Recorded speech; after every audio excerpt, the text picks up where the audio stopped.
Well, welcome again to everyone. Most of us have grown up surrounded by many different traditions. Some we understand, some we really have no idea where they even came from. And there are traditions that are probably a good thing. There are traditions that really aren't good nor bad, they just are. And then there are some traditions that, well, aren't so good. It's always surprised me that so many people participating in various traditions have absolutely no idea about where those traditions came from. You might ask the average person on the street, where did the tradition of the Easter Bunny originate? Where did Halloween come from, and why do we observe it? Why do we watch to determine if a groundhog sees a shadow in early February? Can he truly predict the weather? How many of us have seen the movie Fiddler on the Roof? In that movie, Tevye, the main character, was talking about his traditions. Quoting the character Tevye from the movie, he says, I quote, "You may ask, how did this tradition get started? I'll tell you, I don't know. But it's a tradition." Okay, I think that pretty well sums it up. Many of us blindly follow our traditions. Often we have no idea why we're doing what we're doing. So today I'd like to take a look at a few common traditions that many of us have observed in the past and may be observing today. Now, at one time I had no idea of the origins of these particular traditions, but they are traditions. We'll try to find the answers to some today. Let's begin with the definition of the word tradition. Now, from the Oxford Lexical Dictionary, the definition of tradition, now this is the first definition, it says, the transmission of customs or beliefs from generation to generation, or the fact of being passed on in this way. The second definition relates to theology, and it says, a doctrine believed to have divine authority, though not in the Scriptures. A doctrine believed to have divine authority, though not in the Scriptures. But how can we believe a tradition or a doctrine that's not found in Scripture? I think that's a fair question. Let's look at some popular traditions. For example, for years, every December, I cut down an evergreen tree, brought it in the house, and decorated it. If you'd have asked me why I follow this tradition, I, like Tevye in the movie, would have told you, I don't know. But it's a tradition. Actually, my reason was that this was a tradition practiced and taught to me by my parents and my grandparents. Naturally, I trusted them to teach me what to do, and that would be right. Let's turn to Jeremiah 16, verse 19. That's Jeremiah chapter 16, verse 19. Why would I, or any of us for that matter, have ever suspected there could have ever been anything wrong? But then our father got it from their father, who got it from their father most likely. Again, Jeremiah chapter 16, verse 19. O Lord, my strength and my fortress, and my refuge in the day of affliction. The Gentiles shall come unto you from the ends of the earth, and shall say, surely our fathers have inherited lies, vanity, and things wherein there is no profit. And that's exactly what's happened. Our fathers and our mothers have inherited many traditions, some not so godly. Now, those traditions continue to be handed down generation after generation, just as the definition of the word tradition that we read earlier indicates. Now, I think most of us are aware of traditions such as Christmas and Easter, but could there be other traditions that we just blindly follow? And if so, shouldn't we examine those as well? Today, I would like to challenge us to examine the origin of all our traditions. To get started, I'd like to share my research on the origins of 3 common traditions, things I'm sure we're familiar with. The first, achoo. Okay. Even my 3-year-old granddaughter knew the cue. When someone sneezes, you say, God bless you. Now, I don't recall ever hearing this as I grew up in central Kentucky. When I moved to the city, I was surprised when I heard this over and over again. Now, one time, I received an email at work that simply said, bless you. Nothing else, just bless you. I was puzzled. Now, what was this all about? So I called the person on the phone and asked them why they sent the email. My coworker explained that through the wall, she had heard me sneeze. That's a true story.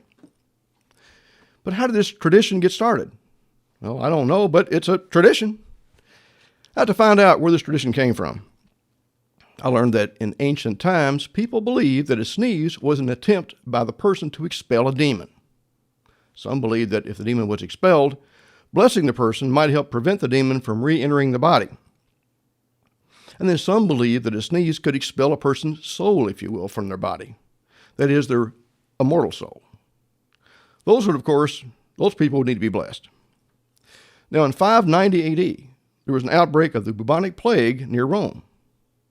Since Pope Gregory I believed that a sneeze was an early symptom of the plague, he decreed that everyone that sneezed should be blessed. And I guess from the Pope's perspective, they were going to need that blessing. Of course, we now know that the sneeze was not a symptom of the bubonic plague. I suspect that many people today do this as a habit or an obligatory social response. And if this is the case and people casually say, God bless you, or just bless you with God implied, are they guilty of breaking the third commandment? Well, it's something to think about. Well, many years ago, I went to a new traditional Christian church. I was actually in a Sunday school class. When they finished for the day, they ended in prayer. No, that's not so unusual. But what was unusual to me, at least at the time, was that everyone stood up, formed a circle, held hands, and then prayed. I was an adult at the time. I had attended several different churches by then, and I'd never seen this done in any of them up to that point. I had a relative that had been going to the same Protestant church for many years. I was somewhat surprised when they told me that they were using prayer circles in church on a fairly regular basis. In all my years going to church there with them, with my family, I'd never seen them do this before. So I asked my relatives why they held their hands and formed the circle. Well, they said they really didn't know, but this had apparently become a tradition. They did promise to ask their pastor about it and get back with me. I was visiting my relatives a short time later, and they had the answer from their pastor. He told them that forming a circle and joining hands together expresses unity and strengthens the prayer. Now, what he said is very important. Let me repeat it. We'll hear this again shortly today. He said that the prayer circle expresses unity and strengthens the prayer. Now, I really wasn't completely satisfied with that answer, so I began to seriously research this topic. I was able to find just 2 possible origins for the prayer circle. That's all I could find. Maybe you can find some more, but those are all I could find. Let's look at the first one. According to numerous sources, the tradition is of biblical origin. These sources claim that the prayer circle was taught by none other than Jesus himself. And the evidence of this is basically the same regardless of the source. They all give the same stories, basically. I'd like to share with you now a typical example of the evidence of the claim that the origin of the prayer circle is indeed a biblical one. Now, in the following text, Jesus was speaking to his disciples after his Last Supper with them. I'll quote exactly what I read from one of the sources, claiming that Christ commanded us to pray in a circle. Okay, let's begin. This is a quote. "Before I am given over to those men, let us sing a hymn to the Father, and so go forth ready to face whatever lies ahead." Then he commanded us to form a circle, taking hold of each other's hand, and he himself, taking a position in the middle, uttered, "Pay attention to me." Then he sang a hymn. You might note that Christ was in the middle of that circle. And you have to admit, that sure sounds like Jesus commanded his disciples to form a circle and hold hands. And if Christ commanded it, we should obey it. But you may have noticed that I did not give you a biblical reference for this passage. The reason is because it's not in our Bibles, but instead came from the Acts of John, written in the 2nd century. And I found that this and all other support I found for the prayer circle is nowhere to be found in our Bibles. And I examined a lot of sources. Let's turn to Matthew 26, verse 36, if you would. That's Matthew, chapter 26, verse 36. So what does our Bible say about the same exact event? What did Jesus command his disciples to do when he prayed that night? Well, let's see here in Matthew chapter 26 and verse 36. Here's what our Bible says. Then came Jesus with them unto a place called Gethsemane, and said unto his disciples, Sit you here, while I go and pray yonder. The Bible clearly states that Jesus prayed alone that night. He did not ask his disciples to form a circle or to hold hands. He told them to stay put, and he went to pray alone. Now, many Christian groups today commonly use this prayer circle. I don't recall seeing it at all when I was young, as I said. It seems to have spread through many different churches and denominations fairly quickly. But there is no precedent for it in our Bibles. There simply is none. But if the source of the tradition is not biblical, then what is its source? Now that brings me to my second and last source that I could find. Let's take a look at that. Who is it that regards the circle as very important, very sacred in fact? Who has always used the circle as part of their religious services? I'll give you a hint. It wasn't the Christians. It was, and is still today, the witch. Here's what my research reveals about the beliefs and customs of witches, the only other source I could find claiming the use of what we're calling prayer circles. I'd like to read, I'd like to read from witchcraftandwitches.com. Quote, as the members of the coven, now that's an assembly or group of witches, as the members of a coven stand in a circle, holding hands and focusing on a single point above and in the center of the circle, they can raise energy in the cone of power with a circle forming its base. Remember what we read earlier that claimed that Jesus' disciples formed a circle, held hands, and were told to focus on Christ at the center of the circle. Now here we see people standing in a circle and holding hands. But when they were focusing on the center of the circle, they were not focusing on Christ. We'll see shortly that the focus at the center of that circle will be of false gods and goddesses. But is this just a coincidence? Or have Christians adopted another form of worship originating with paganism? Here's another quote from another witchcraft site. This is from piney.com. Quote, the concept of holding hands to form the circle is representing the bridge between those in body and those in spirit, the connection to the spirits in the center of the circle. The connection to the spirits in the center of the circle. And again, from witchcraftandwitches.com, the circle represents unity and wholeness. In creating the circle, they summon the power of their goddess. So I suppose my relative's pastor might have been right after all. The prayer circle expresses unity and strengthens the prayer. But unity and prayer to which god or goddess? Although the witches claim to be able to contact many spirits by forming a circle and holding hands, the spirit summoned most often is the goddess Diana. We'll come back to the goddess Diana very shortly. But for now, let's turn to Deuteronomy 18, verse 10. That's Deuteronomy chapter 18, verse 10.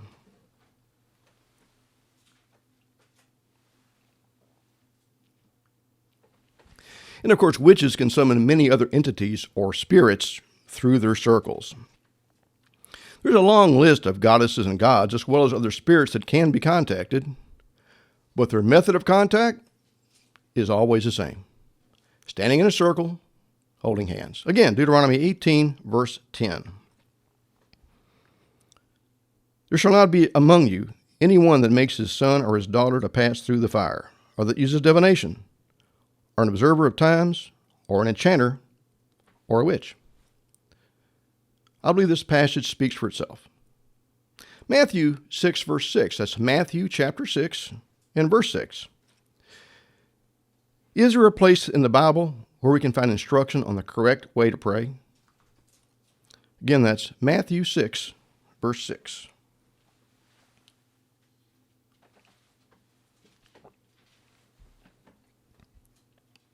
Okay, one more time. Matthew 6, verse 6. But you, when you pray, enter into your closet, and when you have shut your door, pray to your Father which is in secret, and your Father which sees in secret shall reward you openly. Our Bibles tell us to pray in secret.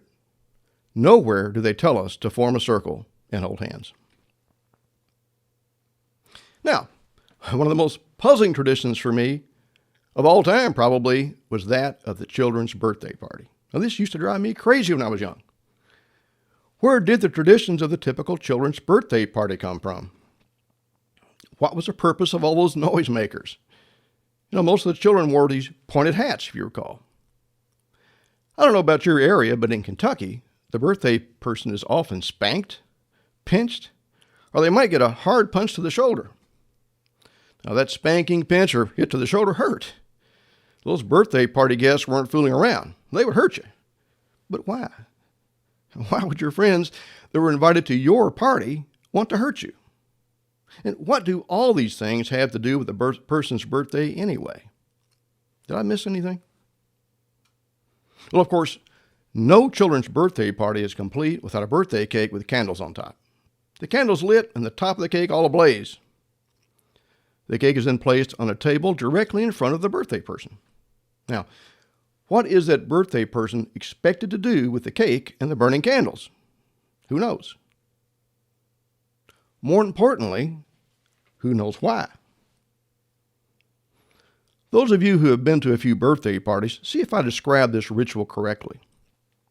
Let me try. Now, the birthday person would bow their head and close their eyes before that cake with its candles burning. Bowed before the cake with eyes closed, they would make a silent wish. As soon as your wish is complete, what must they immediately do? Anyone? We're not done yet. The ones celebrating their birthday must take a big breath and blow out all the candles. But why? Why is it so important that all the candles are blown out, that none are left burning? Now, come to think of it, that was the one question I did get an answer to years ago. Why is it so important that all the candles are blown out? The answer? So the wish will come true. That was the answer to my question. But again, why? Why would blowing out all those candles ensure the birthday person's wish would come true? The answer to that question, absolutely no one knew. No one could tell me. No one knew why blowing out all those candles would make the wish come true. Noisemakers, pointed hats, spankings, lit candles on cakes, wishes, blowing out candles. You may ask, how did this tradition get started? I'll tell you, I didn't know. But it's certainly a tradition. Unlike Tevye in the movie Fiddler on the Roof, we have access to much historical information today. But before we get into that, turn with me, if you would, to Acts chapter 19, verse 24. That's Acts chapter 19 and verse 24. Now, Paul and his traveling companions were preaching in Asia, and they were turning people away from their false gods. The people of Ephesus worshipped a false goddess named Diana. Now, let's pick up the story here in verse 24. Again, that's Acts 19, verse 24. For a certain man named Demetrius, a silversmith, which made silver shrines for Diana. Now, these shrines were idols, of course, of the goddess Diana. They brought no small gain to the craftsmen. In other words, they were getting rich from the idols they made. Verse 25. Whom he called together with the workmen of like occupation and said, Sirs, you know that by this craft we have our wealth. Moreover, you see and hear that not alone at Ephesus, but almost throughout all of Asia, this Paul has persuaded and turned away much people, saying that they be no gods which are made with hands. Now, Demetrius didn't like the idea that Paul was turning people away from that false goddess Diana and the idols of her they were getting rich from. Verse 27. So that not only this our craft is in danger to be set at naught, but also that the temple of the great goddess Diana should be despised, and her magnificence should be destroyed, whom all Asia and the world worships. And when they heard these sayings, they were full of wrath, and cried out, saying, Great is Diana of the Ephesians. Now, if there's any doubt that the Ephesians were worshipers of the goddess Diana, let's drop down to verse 34 and 35. But when they knew that he was a Jew, all with one voice about the space of 2 hours cried out, Great is Diana of the Ephesians. And they cried this out over and over for 2 hours. And when the town clerk had appeased the people, he said, You men of Ephesus, what man is there that knows not how that the city of Ephesians is a worshiper of the great goddess Diana and of the image which fell down from Jupiter? We'll talk about the image in a future sermon. The point I wanted to make is that Diana of the Ephesians was a very popular goddess. Now, we know that most all of the false gods and goddesses had the same origin, but had different names in different cultures. If you happen to have a Strong's Bible dictionary handy, look up Diana in any one of the scriptures we just read. If you do, you'll find out it's Greek word 736, Artemis. Artemis, the name of a Grecian goddess borrowed by the Asiatics for one of their deities, Diana. So Artemis, Diana, same thing. The Greeks worshiped their moon goddess too, and theirs was named Artemis. As the Ephesians worshiped Diana in her temple, the Greeks worshiped their moon goddess Artemis in her temple. How did they worship their moon goddess? Well, they would bake round cakes and take them to her temple.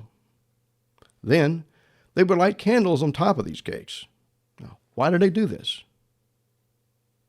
Maybe you're thinking, well, because it's a tradition, and it was. But if you think about it, Artemis was their moon goddess. If you take a round cake, say you put white icing on it, take it into the temple where it's relatively dark, and light candles on it, it then resembles the glowing face of the full moon. Can you see the resemblance of the lit top of a cake in a darkened temple? A little bit, let's say, a little bit at least, resembling the glowing full moon. Well, I can. I certainly can. Jeremiah 7, verse 18. That's Jeremiah chapter 7, verse 18. So these cakes represented the moon goddess Artemis. Again, their face was all glowing from the candles, and that represented the moon. And they used these cakes in their worship service. Now again, we've said whether Diana, Venus, Artemis, or the Queen of Heaven, all these goddesses are basically one and the same. Now in the passage we're about to read, the goddess mentioned is the Queen of Heaven. But that's really just another name for the goddess Artemis. Again, Jeremiah 7, verse 18. The children gather wood, and the fathers kindle the fire, and the women knead their dough. Why? To make cakes to the Queen of Heaven. Again, the Queen of Heaven was just a different name for the same goddess in another culture. Same thing. Continuing. To pour out drink offerings unto other gods, that they may provoke me to anger. Wow. We see that God is not pleased when people made those cakes in conjunction with the worship of their false goddess. But bringing a cake with a glowing top into the goddess's temple was part of the worship of the goddess Artemis, as well as the goddesses of many other cultures. These Greeks worshipped a false goddess, and did so in a manner unfamiliar to most of us. Now, part of the Greeks' belief system was that on a person's birthday, they were a target for attacks from evil spirits. Or worse, they might even become possessed by an evil spirit. They took this threat seriously. Now, families obviously wanted to protect their loved ones from these attacks. Let's take a look at how the ancient Greeks protected their birthday person. Remember, they believed that on one's birthday, they were at much greater risk from an evil spirit. Well, first, they believed that surrounding the birthday person with lots of friends and relatives would make it more difficult for those evil spirits to get to their loved one. They invited friends to come and be with the person on their birthday, in the hope that this might shield them from those evil spirits. They also believed that loud noises would scare away the evil spirits, so they used crudely made noisemakers or banged objects together to scare away the evil spirits. Is any of this starting to sound familiar? Have you ever seen a traditional picture of a witch or maybe a wizard? You may have noticed they typically wear this conical hat. It's shaped a little like those cones we see on the road during construction, except with a wider brim, of course. It's believed by some that this conical shape contains mystical powers. It's related to the prayer circle we talked about earlier, actually. These powers might help to keep the evil spirits away, and the Greeks are said to have worn them for this very purpose. Conical, pointed hats. We said earlier that there was a fear that an evil spirit might actually enter the body and possess the birthday person. They were afraid of that. So if, despite all their precautions, if this did happen, then what would they do? The Greeks believed that if an evil spirit did enter a birthday person's body, a shock to the body might just cause the spirit to leave. A shock or a sudden pain, such as a pinch, a punch to the shoulder, or even a spanking might cause that evil spirit to leave. Do these traditions sound familiar? Now, those things were good ideas in the minds of the Greeks. But if we were concerned about an attack from an evil spirit, a demon perhaps in our case, what would we likely do? Well, I would be praying for my safety, calling for protection from God. That would be high on my list. The Greeks were no different in that respect, except, of course, they were praying to a false goddess. In addition to being surrounded by friends to protect them, making loud noises to scare away those evil spirits, and wearing pointed hats that they believed had magical powers to keep the spirits away, what else did the Greeks do for protection? Well, perhaps the single most important thing they could do would be to pray to their goddess for protection. Now, ordinarily, they would go to the temple of Artemis to pray. But on one's birthday, it was considered even too dangerous to travel. It was best not to even leave their house. So if they couldn't bring the birthday person to the temple, then they would bring the temple to the birthday person, you might say. They would bake a cake, just like the one they would take to the temple. Then they would light candles on top of the cake to make it look like that full moon, like their goddess, just like in the temple where they worshipped. They would place this cake, all aglow with lit candles, in front of the birthday person. The birthday person would then bow their head before the cake, representing their goddess. They would pray to their idol of the moon goddess of Artemis, asking for her protection from the evil spirits. Praying to the cake, the idol of the goddess, makes sense, at least from their perspective. But what's up with blowing out all those candles immediately at the conclusion of their prayer? Why did the Greeks do this? That always puzzled me. The Greeks believed the rising smoke carried the prayer toward the heavens and, of course, toward the moon, where surely their goddess would hear and answer their prayer. The more smoke, the better. Exodus 20, verse 3. That's Exodus chapter 20, verse 3.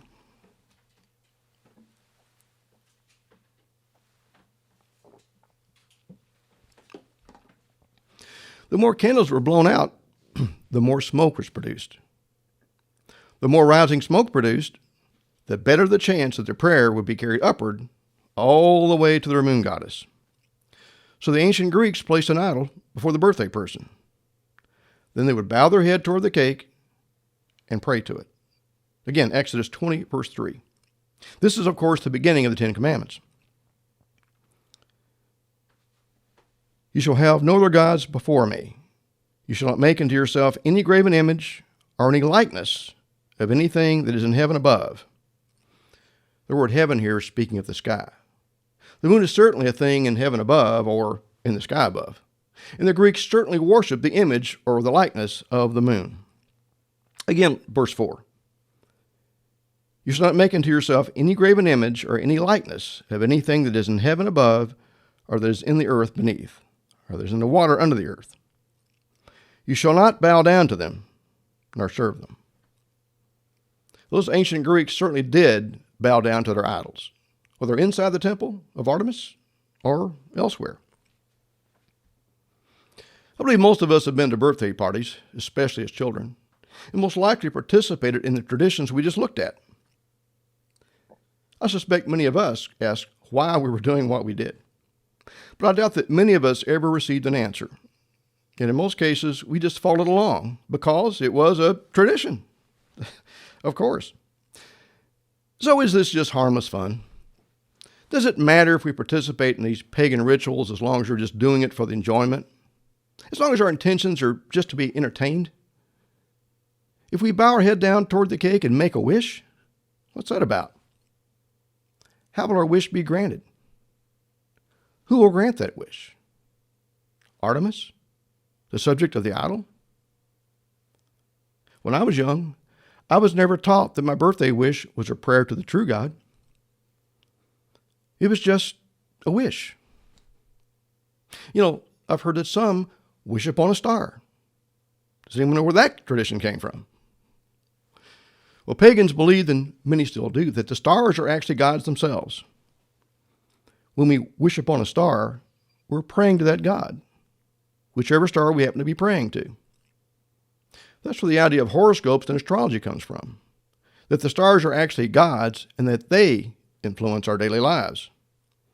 In fact, the more prominent wandering stars of the Greeks, they call them planets, wandering stars in their language. Each of these planets still bear the name of a god or goddess today.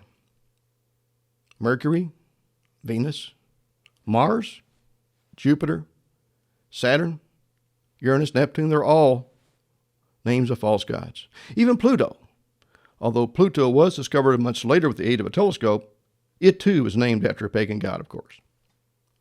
And in addition to the Greek moon goddess Artemis, they also had their sun god named Helios. But we, as Christians, don't believe that the sun, the moon, and the stars are gods themselves. We believe in the one true God.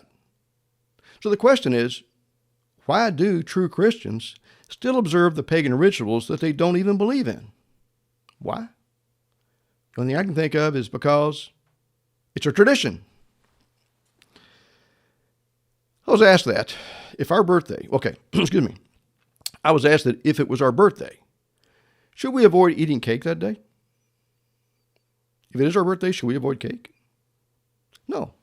I say we can eat whatever we want, assuming it's clean, of course. A cake is just a cake. Unless you're using it as an idol to pray to, whether intentional or because it's a tradition. Conversely, if we avoid eating a cake on our birthday that we truly wanted, we're turning that cake into an idol as well. We're giving that cake power over us to change our behavior. But eating cake on our birthday is fine. That's what we want. But bowing down to a cake and making a wish, saying a prayer actually, and then creating smoke to get that prayer to the moon goddess, well, that's a different story altogether. That would be following the ways of the heathen, which God forbids. It's not so much what the pagans did, it's how they worship their gods. It's not wrong to have our traditions. It's just that we shouldn't worship the true God in the manner of those who are worshiping their false gods and goddesses. Even if we don't fully understand what we're doing, we should avoid provoking God to anger.